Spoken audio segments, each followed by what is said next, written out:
Welcome back to In-Depth Literature. Today we will be discussing the infamous work by Dostoevsky titled Notes from the House of the Dead.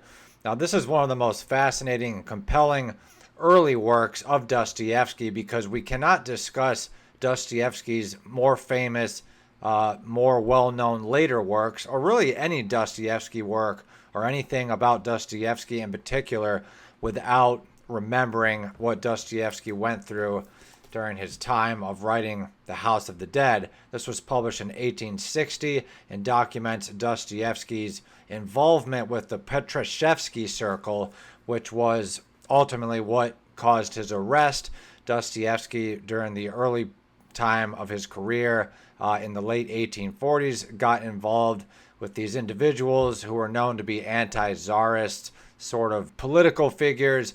And, the Tsar at the time, known as Tsar Nicholas I, got wind that Dostoevsky and his group of radical literary agents were planning to not only distribute anti-Tsarist pro-revolutionary propaganda to free the, to sort of further the progress of the serfdom. Dostoevsky and his friends were very interested in social equality, to sort of give more rights to the larger class of Russian peasantry, which was 80% peasants and serfs, basically. But there were also some other agendas involved in the Petrashevsky Circle. They sort of followed this sort of Charles Fourier-esque sort of idea of this utopia, this societal, this sort of social and religious utopia that was sort of based off of sort of what the common man or the underdog could give sort of through their own craft.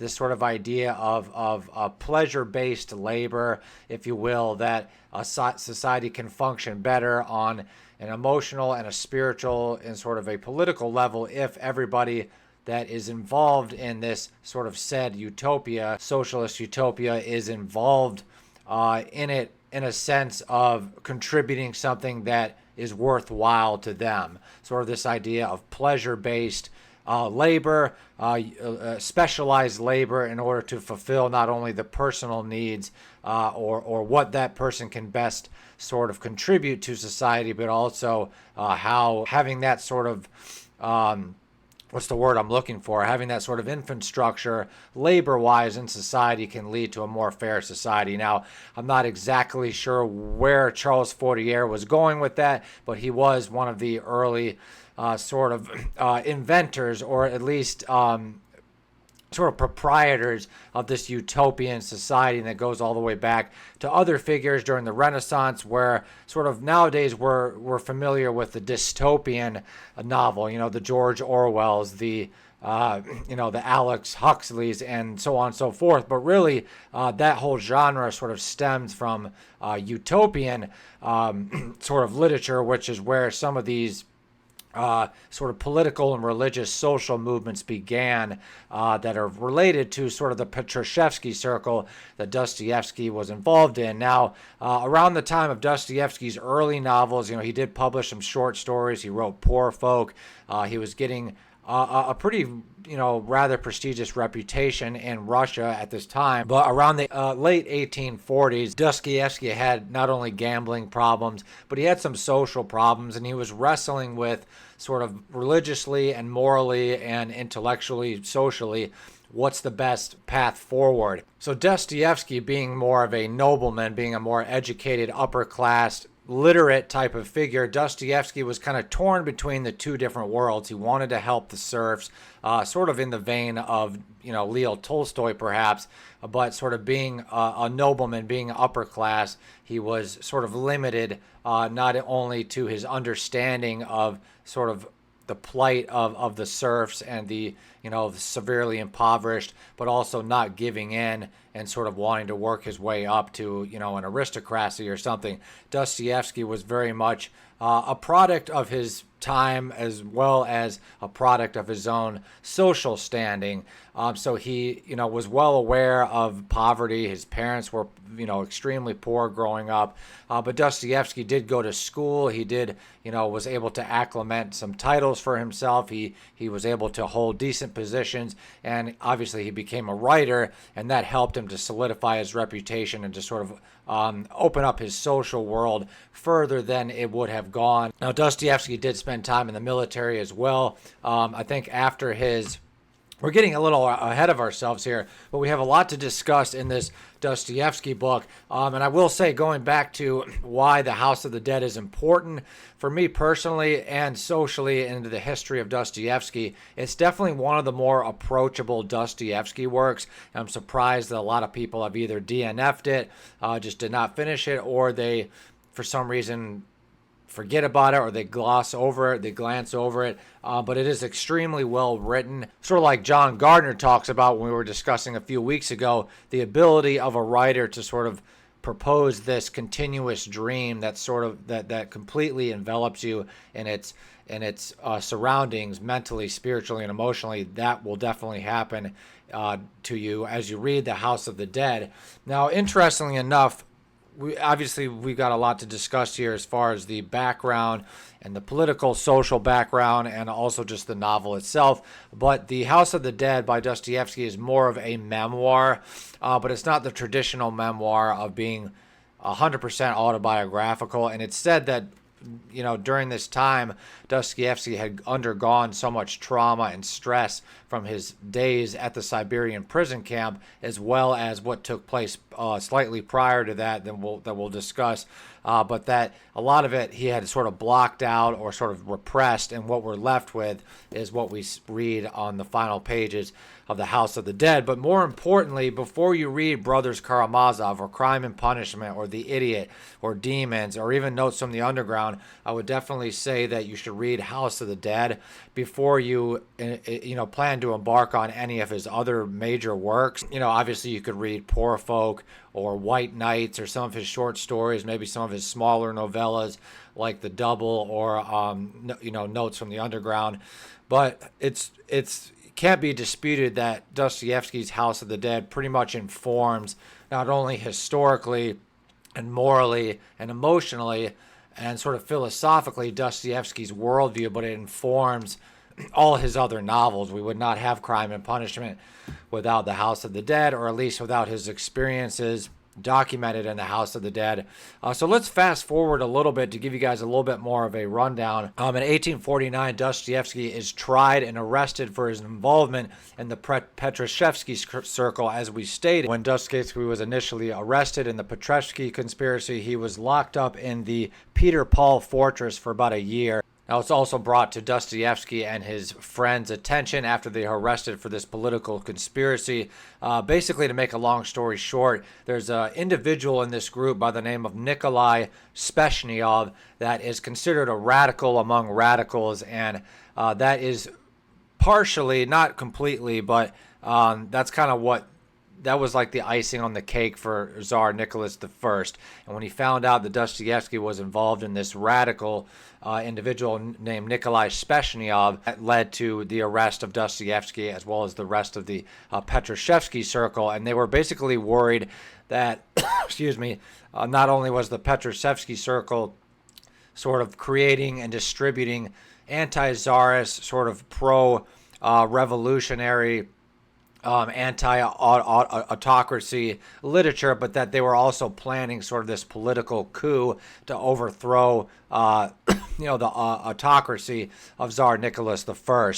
Now, this was sort of not unheard of at the time. I mean, obviously, and Russia had a pretty turbulent history, obviously, of the tensions between the autocracy and the sort of the underdog, the peasants, the serfdom, if you will, and some revolutions, had come up. Some figures had come up to try to sort of constantly fight and sift through these political tensions. But things got really bad during the time of Tsar Nicholas the First for a lot of different reasons. Sort of intellectually and socially, these sort of anti-autocracy movements, this sort of almost proto-Marxist revolution to sort of more evenly distribute the wealth of the czarist rule of Russia at this time. They were gaining more traction, hence why we had this group called the Petrashevsky Circle. Now, there's speculation that Dostoevsky was not planning on,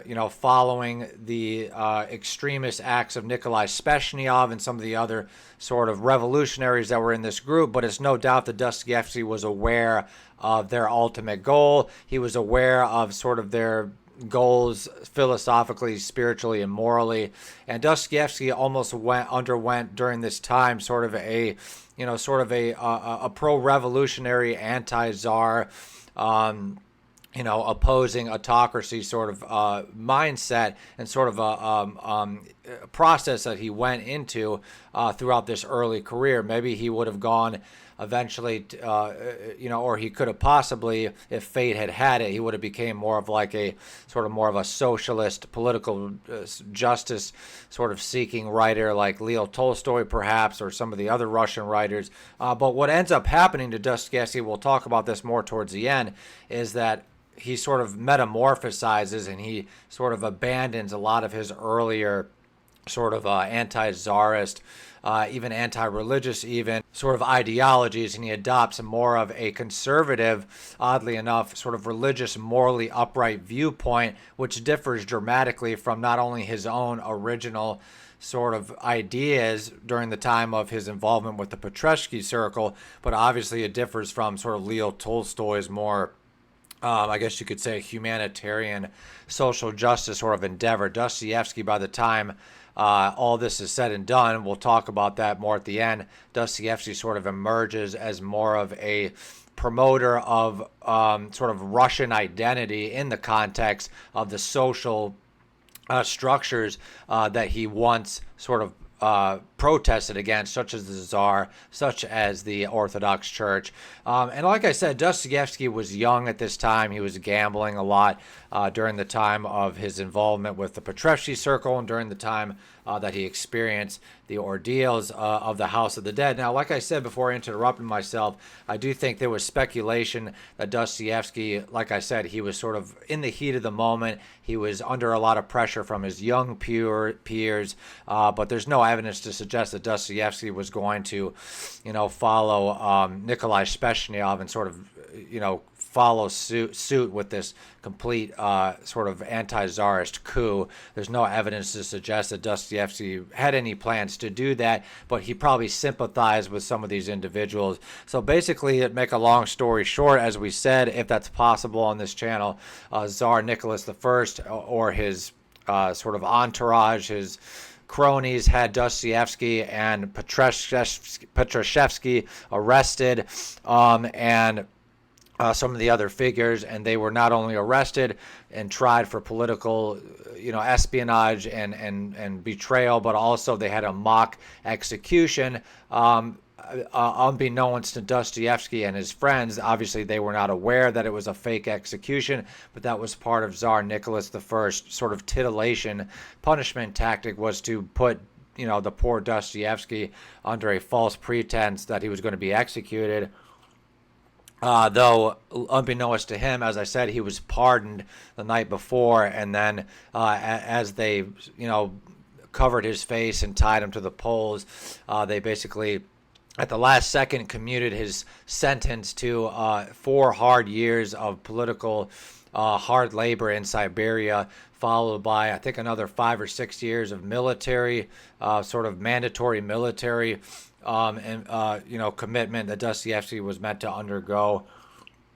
And that is sort of the springboard into the world of the House of the Dead. Now, the House of the Dead, it's not just simply a prison memoir or a political memoir. This novel is one of the most compelling social, spiritual, and just emotional journeys that you could ever take. And I would definitely say it's probably one of my top tier of Dostoevsky novels, just because of not only how approachable it is, but also just in terms of its rhetoric, in terms of its historical context, its emotional context. There is something about these characters and about this character in particular. In the novel, he's known as Alexander Petrovich, and this this book by Dostoevsky is just completely enthralling. You feel yourself completely immersed in this, odd scenario, this filthy, oftentimes agonizing, emotionally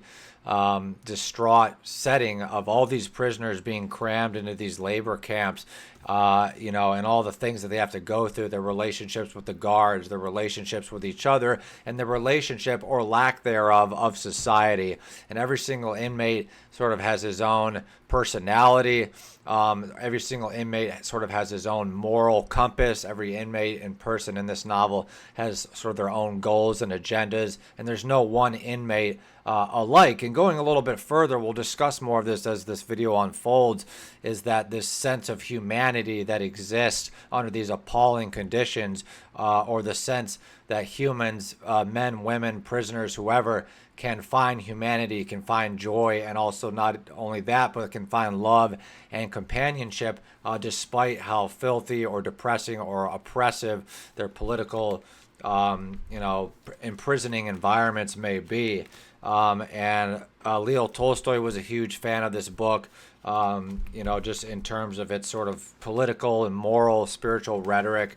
And you could definitely see where Dostoevsky is using the notes from the House of the Dead as sort of a playground for his more philosophical themes, such as Karamazov or the Idiot or the Demons. But also, interesting enough, we're reading Demons, right, or we're reading the Idiot right now, and parts of the Idiot also inform the House of the Dead and vice versa. But without this piece, you cannot really understand the Idiot or Demons or Brothers Karamazov or Crime and Punishment, in my opinion, without reading the House of the Dead. So please do not skip over Dostoevsky's House of the Dead. I think a lot of people just forget about it because, they slush it off as a memoir or just like a political piece or something, an essay, a memoir, but it's really just a beautiful novel. And going a little bit farther into the plot here, I did want to discuss the fact that when you approach Dostoevsky's House of the Dead, the character Alexander Petrovich in the novel is imprisoned for killing his wife. So again, we have a pretty dark, Dostoevskian character accused of murder, right? But that's not really mentioned a whole lot in here. And we learn more about Alexander Petrovich through his relationships with the other prisoners and the guards and some of the other people that he writes letters to in his personal life, versus it's not an exploration of Alexander Petrovich's crimes or Dostoevsky's crimes. It's more of, about the other prisoners and Dostoevsky's impact on them and vice versa, and sort of this overall sort of moral and spiritual and religious growth, or this triumph, this rapture that sort of occurs throughout the universe of the House of the Dead, and sort of how Dostoevsky comes in as this nobleman. All the other prisoners, look upon him with hatred because they see him as this sort of privileged, sort of, cocky, nobleman who not only doesn't belong there, but while he's in prison, because of his social status, he's going to have a much easier time, or so it's perceived by the underdogs of the prison, and they taunt the young Dostoevsky and make fun of him and just, complete him with complete insolence. But Dostoevsky is there not only because he has to be, but sort of throughout the course of his time in the Siberian prison camp, we get this idea that every single day that this character, Alexander Petrovich, aka that being a model for the real Dostoevsky, is suffering emotionally, physically, and spiritually every single day. But it's through that suffering that Dostoevsky finds the strength to get through this, and to he has his life, also too now, which I forgot to mention, like he underwent a spiritual sort of psychosis, a spiritual awakening after his execution was sentenced. And, the past several days to weeks before that, he was under the impression that he was going to be killed. He talks about that in The Idiot in the early chapters. The character discusses that sort of in reference to what the character through the House of the Dead also went through.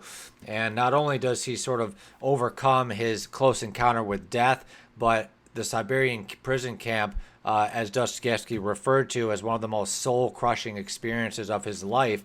He almost is undergoing another death, a physical, sort of moral, emotional death, every single day in this horrible, deplorably conditioned Siberian prison camp. But as bad as it is, as the days and the weeks and the months and the years continue on, Dostoevsky, Alexander Petrovich are granted this wonderful stoic strength that allows him to sort of, undergo these terribly deplorable, depressing conditions day in and day out. And by the end, we have this wonderful character arc of Alexander Petrovich coming out on the other side much stronger. He's much wiser, and he appreciates his freedom. He appreciates life and love to the fullest extent that if a lot of people speculate that if Dostoevsky hadn't have been arrested by Tsar Nicholas I, his writing, obviously after this time, or just in general, would not have really evolved. Dostoevsky may have been more of a mediocre writer, perhaps. I definitely can see where they would go with that. And we did sort of discuss the fact that Dostoevsky's involvement with some of these more radical political characters, they were also radically, radical on a religious level as well. They were atheists, and David McDuff suggests in the introduction in this Penguin Classic that Dostoevsky's dealing with the radical and atheist Sveshniov put him in a direct position of requiring the solace of spirituality and God's wisdom to get through his time in penal servitude. And sort of what I mean by that is, by the time his days in Siberia ended, I'm sort of paraphrasing the author's words here, but I wrote my own version. By the time Dostoevsky's days in Siberia had ended, the precise religious and social morality he had once rebelled against had become the exact stimulation Dostoevsky would need to form the template for his more philosophical rhetoric that would aid in his post-Siberian novels. So, like I said, he went into the Siberian prison camp as sort of a young, gun-ho, more radical, anti-czarist sort of political figure. But by the time Dostoevsky is done with his time in Siberia, he comes out with more, he sort of is not that he's not interested in social causes or causes of justice or immorality or morality or wealth and power and religion, but he sort of undergoes this spiritual psychosis and realizes that without the structure of religion or without the structure of a functioning government to sort of look up to, that the alternative is sort of this nihilistic, anti-political, anti-humanist wasteland, perhaps, where everything has become so radical that we cannot find any spiritual solace or moral solace or sort of societal structure in this constant state of rebellion. We have to come back to the source, that source being, the Orthodox Church, the teachings of Christ, the teachings of the Gospels, and find a way to sort of collaborate or support the more often, unfortunately, autocracy, but just, Dostoevsky was sort of looking at sort of a way morally to sort of shake hands or work with, or at least sort of collaborate and function with the government that was orthodox, and that perhaps could offer some type of spiritual and moral service to their people if they could if the right things could fall into place and the right sort of this this perfect scenario, sort of that Dostoevsky envisioned, that yes, we can have a faithful, religious, moral society, but we can also have a government that exemplifies the teachings of Christ, the teachings of the Orthodox Church, but also doesn't let all the power get to their head and completely destroy them. So as we can see, Dostoevsky, during the time of not only the time he suffered in the penal labor camp, but by the time he gets out and is ready to start fresh, to start anew, he's wrestling not only with his own sort of emotionally religious and moral compass, but he's also sort of trying to define what society he wishes to live in, or how he's going to adapt himself the best way possible into the society that he's been given. Obviously, he can't overthrow the government. He can't overthrow the czar. He can't change religion. He can't change every single thing about society, but he will sort of invent this new worldview where, although his characters still suffer greatly, Dostoevsky's characters, but we see that Dostoevsky is wrestling not only with his own sort of moral complications, his own sort of moral disagreements that he has within himself, but we see that come out in his later characters in books such as The Idiot, Demons, and Brothers Karamazov, and Crime and Punishment. And without his time in the Siberian prison camp, we would not have that later sort of more deranged worldview that Dostoevsky was known for. I mean, obviously, Dostoevsky always sort of had a nitty-gritty psychological edge to him, but without his time in the Siberian prison camp, it really just we would have had a completely different Dostoevsky in a lot of different ways. So I did want to talk about the way that the book is structured and what you can expect. I think that is important. Now, the book begins with a series of letters that were found by Alexander Petrovich's, that's the main protagonist sitting in for Dostoevsky in this book, letters that Alexander Petrovich wrote from prison or wrote after prison that his friend finds in his room or his roommate finds or something. And that's hence where we get the title Notes from the House of the Dead. All these leftover notes are what we read about in the House of the Dead. I'm just going to read a little excerpt from the first page here so you guys can sort of get the setting. Our prison stood at the edge of the fortress right next to the ramparts. You would sometimes take a look at God's world through the cracks in the fence. Surely there must be something to be seen, and all you would see would be a corner of a sky, and on the ramparts the sentries pacing up and down day and night. And then you would think that whole years would go by, and you would still come to look through the cracks in the open fence and would see the same ramparts, the same sentries, and the same little corner of sky. Not the sky that stood above the prison, but the other distant and free. So that's just a beautiful little exploration onto sort of feeling caged up, and that's what this character undergoes. He sort of goes in naively, still thinking about his freedom, looking at the sky, looking at this sort of, almost religious-esque salvation that exists in this sort of lofty, faraway thought of freedom.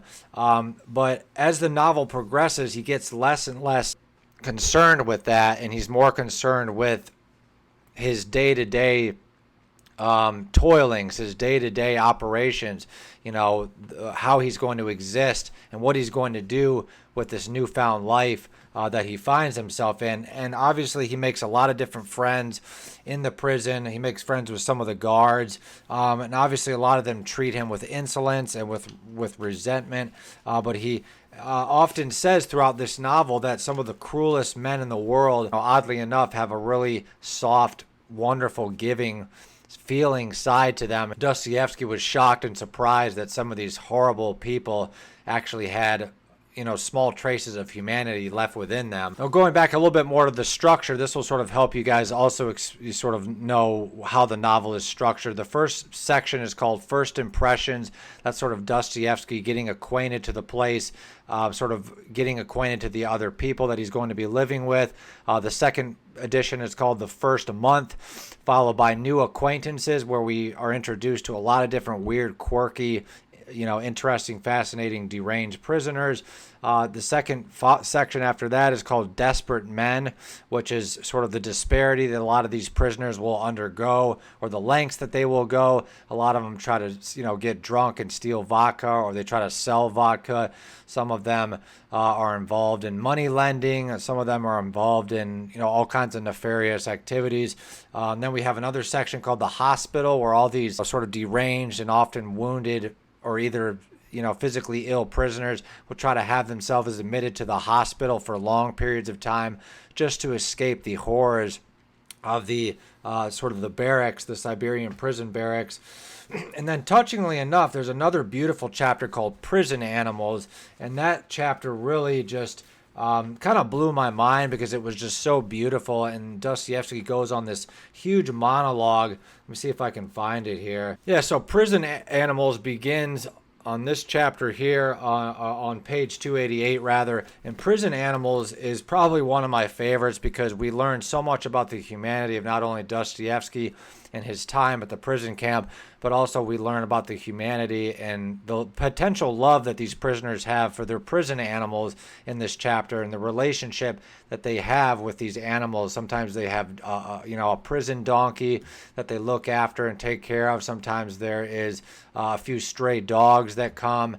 There's also a pig and a sheep and a goat, and just all these quirky, interesting animals that most of them, obviously, the inmates are not allowed to have like cats and dogs and pigs in their actual jail cells, if you will, but they are allowed to sort of, these animals that come to work for the prison or that they use for livestock, the inmates are encouraged and sometimes gain, sort of rights to be able to look after them. And Dostoevsky even says in the novel that he believes 100% that the majority of the inmates would have looked after and done really well with pets had they been given the opportunity, because the inmates were not oftentimes were not very violent, especially if they had already committed a violent crime. They were just more subdued, and they just wanted to they acclimated fairly well, despite the fact that they were all half crazy, but most of them followed the rules, and they would interact with each other on a pretty decent level. But when they had these prison animals, this new sort of empathy, this new side to all these horrendous, motley crew of characters sort of comes out, and we learn not only about the tragedy of humanity through this chapter called Prison Animals, but just the beauty of animals and how animals can offer so much companionship, and how humans can often provide so much companionship for animals as well. Just a beautiful chapter right here as an example. Our convicts would, on the whole, have been kind to animals had they been allowed to keep them. They would have liked nothing better than to raise a great number of domestic animals and birds in the prison grounds. What better way could have been, one might suppose, of mitigating and improving the grim, ferocious character of such men than a pastime such as having pets? But it was not permitted. Neither our routine nor the nature of the place made it possible. Nevertheless, during my time where the prison did have one or two animals in it, apart from so-and-so, we had dogs, geese, a goat, and for a time an eagle. So just really fascinating. We can see how the prisoners will interact and feed a lot of these different animals, and just the lack of companionship and the need for companionship that these prisoners have, and that these animals are able to provide for them, and vice versa. And there is some more shocking parts of the notes from the House of the Dead. Not only the descriptions of these deranged criminals that Dostoevsky is forced to live with, but also the food. They have to eat this really rancid cabbage soup that's floating with cockroaches, and they're all, taking a dump and going to the bathroom in this huge, sort of big pot in the center of the barracks. There's no heat, there's no air conditioning. It's a wonder Dostoevsky even survived this. And they wear these moth-eaten cloth robes, and there's very little money to go around, but all the prisoners are, working on some kind of side hustle. Maybe they're making shoes, or they're selling vodka.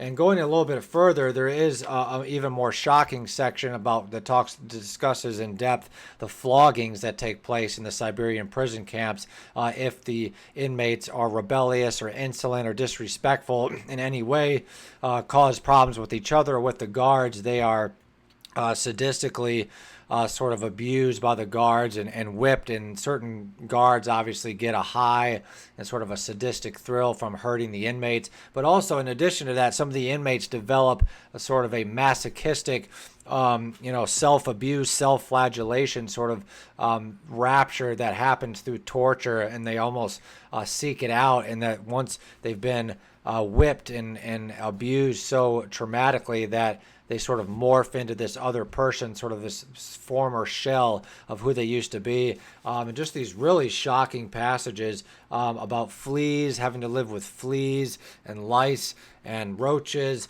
and sort of the pains and the physical manifestations of being incarcerated for so long that manifests in the hospital. It says here, the night brought an intolerable heat and airlessness. Through waves of cold night air did come in through the open window. The convicts tossed and turned on the plank bed all night as if in delirium. They were teeming myriads of fleas. We had them in winter as well, in fairly large numbers, but from the beginning of spring onwards they multiplied in such quantities that although if I had heard about this phenomenon, I had not been able to believe it until I experienced it for myself. And the nearer summer came, the meaner and more vicious the fleas became. It is true that one may get used to fleas. I myself find that this was so, but nonetheless they are a sore trial of a man's endurance. I mean, this book, just time and time again, this book is just berating you with these, incredibly harrowing situations. And it's such an inspiring book because most of us, for the most part, for better or worse, have lived what I would consider more of the easy life, more of the comfortable, privileged life.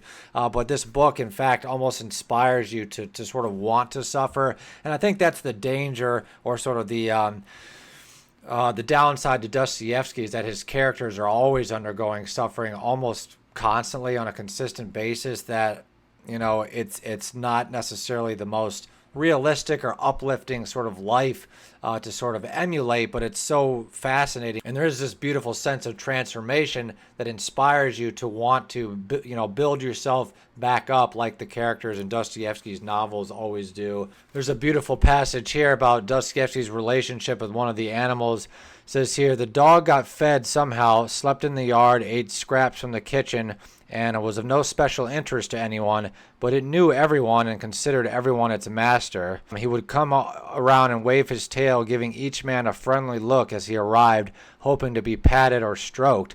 But for many years the dog had not been shown any attention to by anyone except myself, and for this reason he liked me better than any of the other convicts. Having lost all his prospects for the future, he now lived for nothing but food, and quite freely admitted this to himself. I once attempted to give him a pat. This was such a novel and unexpected experience for him that all of a sudden he sank down on all fours, trembling all over, and began to whine loudly with tender emotion. I used to pat him often, as I felt sorry for him. For his part, he could not meet me without whining. He would see me from afar and whine petuously and ailingly. In the end, he was torn to pieces by other dogs on the rampart outside the prison. So Dostoevsky, obviously tried to save that dog but failed.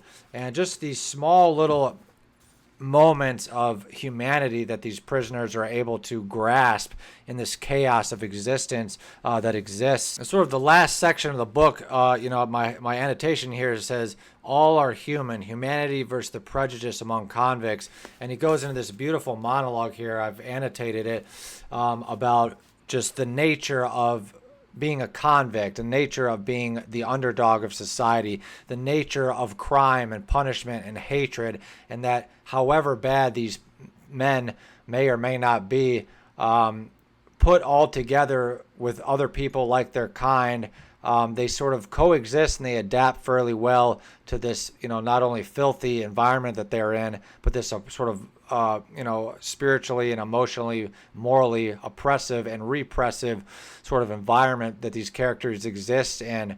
They are able to flourish and, be treated with humanity, given pets, given a good diet, given recreation, exercise, and companionship, and letting them read the Bible. These oftentimes downtrodden and horrible people can be rehabilitated. But not only the fact that whether or not they can be rehabilitated or not is just this idea that from the highest, member of the aristocrat or the nobleman is really no different than the lowest of the low criminal. But we are all human. We all go to the bathroom. We all have to eat. We all need love. We all require companionship. And that there is this sort of transformation that Dostoevsky undergoes, and the prisoners, even that he himself looked down, that he despised, or that were treating him bad, that he often rejected or hated for one reason or another, he comes back to sort of regret having any feelings of otherness or prejudice, because he's realizing that he's just one little tiny piece of humanity, whether it's the big bad convict that lives a couple rows down the prison, or whether it's the tiniest flea that's afflicting some dog on the outside of the prison. We're all sort of connected by this chaos of life, this very oftentimes unbearable path that we're given, that we don't always ask for, when we're born into this life. It's just a fascinating exploration of psychology and religion and morals, and one man's sort of attempt to and success and making a really sour, depressing situation into a life-changing experience. And that is basically closing out sort of this little lecture here, is that one of my annotations says, a man is his uniform and not, so that the idea of this whole structure, this hierarchy of the prisoner, the guard, or the guard versus the prisoner versus the guard, and that the guard, obviously the policeman, the jail company, the jail workers obviously have their uniform that they sort of derive power from, and they derive ego from it, and they derive corruption and money from it. The prisoner also has a role to play. He's given a jumpsuit. He's given very little. He's given a ratty, moth-eaten cloth robe or something to wear, but he too has a uniform. And how this idea Dostoevsky presents for us, that uniforms also, in addition to either race or sort of a societal financial upbringing, the uniforms that we wear, that we're forced to wear, also sort of shackle us into social norms, social expectations. This idea of the condemned and the non-condemned, the religious and the non-religious, the imprisoned and the non-imprisoned, and that society shackles us into these insurmountable and unbearable sort of regiments and expectations. But by the time, like I said, Dostoevsky, ends this book, my last annotation here says, Fyodor's departure or Fyodor Dostoevsky's journey in this novel functions as sort of a pseudo-resurrection, and we can sort of see that on the final pages, where he sort of, discusses this sort of newfound relationship with God. And it says here, the fetters fell to the ground. I picked them up. I wanted to hold them in my hand, to have a last look at them. Already, I could hardly believe that they have ever been on my legs at all. So he's sort of letting the shackles go from his feet, I believe. He says, well, God go with you, said the convicts, in voices that were curt, gruff, but somehow also pleased. He's getting ready to leave the Siberian prison camp, and he's about to enter his new life of freedom, or semi-freedom. He still has to serve time in the military. Yes, God go with you. Freedom, a new life, resurrection from the dead. What a glorious moment. So just a beautiful sort of metaphor, or what's the word I'm looking for? Allegory for his freedom, for humanity's freedom, for his time spent in hell, and he's now resurrected as sort of like this morally upright, Christ-like figure. But he's not necessarily a hero. He's not a Christ. He's more of a Christ that has seen reality. He's sort of a based Christ, right? Sort of a red-pilled sort of individual that is, has seen the worst of the worst, has seen the lowest dredges of not only society, but the corruption that exists in the political system and the prison system and the labor camp system. And but emotionally, he's come out stronger. Morally, he's come out stronger.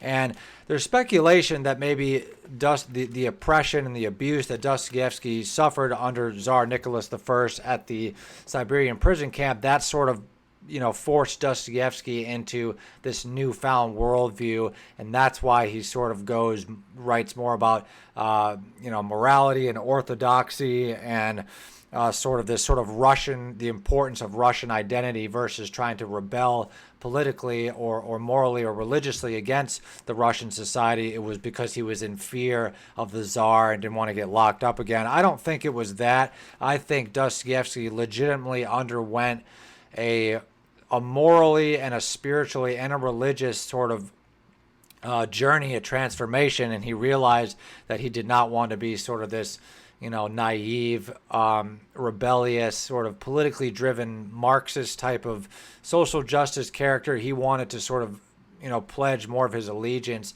towards the social morality and the social stability of what it meant at the time, but also what it meant to Dostoevsky at this point in Dostoevsky's life, sort of, he wanted to sort of dedicate himself to the teachings of Christ, and also in the ways that religion was compatible with the Russian government, or the way that the Russian government used the teachings of Christ to sort of further morally and intellectually and sort of systematically the Russian society versus seeing Russian society as as this omnipresent oppressor, or seeing the serfs versus the government or the Tsar as us and them.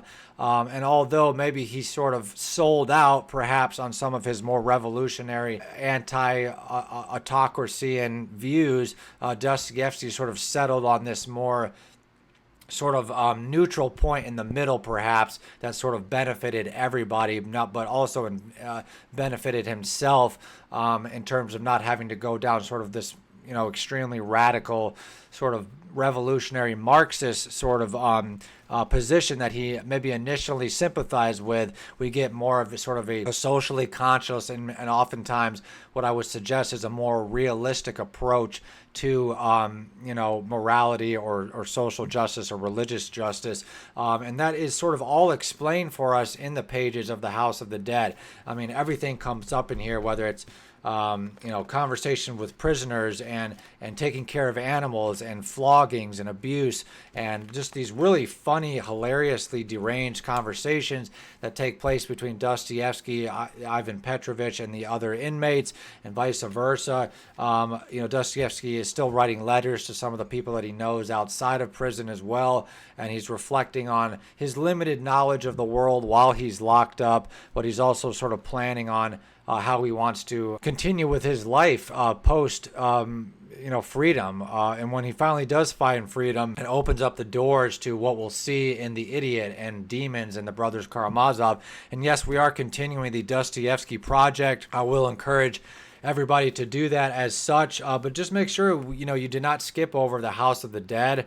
This is a great recommendation to introduce somebody to Dostoevsky, or to just fill in some missing gaps. Maybe you've read The Brothers Karamazov, maybe you've read Crime and Punishment, maybe you read Notes from the Underground, or maybe you've read Demons or The Idiot, which is great, but maybe you're left with some questions that will definitely be filled by the gap if you haven't read House of the Dead. But like I said, I encourage you to read House of the Dead, not only because it's one of his earlier works and will sort of serve as a breeding ground for the major themes and happenings and characters that Dostoevsky eventually shares with us. It's also just a great introduction to Dostoevsky's sort of political and moral worldview and his background in general, so that you can better understand the more allegorical, religious, sociological works that occur later in Dostoevsky's career.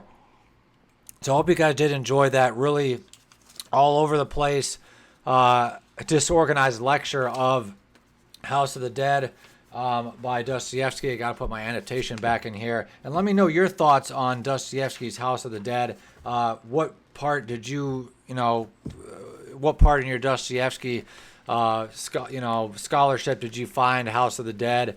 Are there any other books like House of the Dead?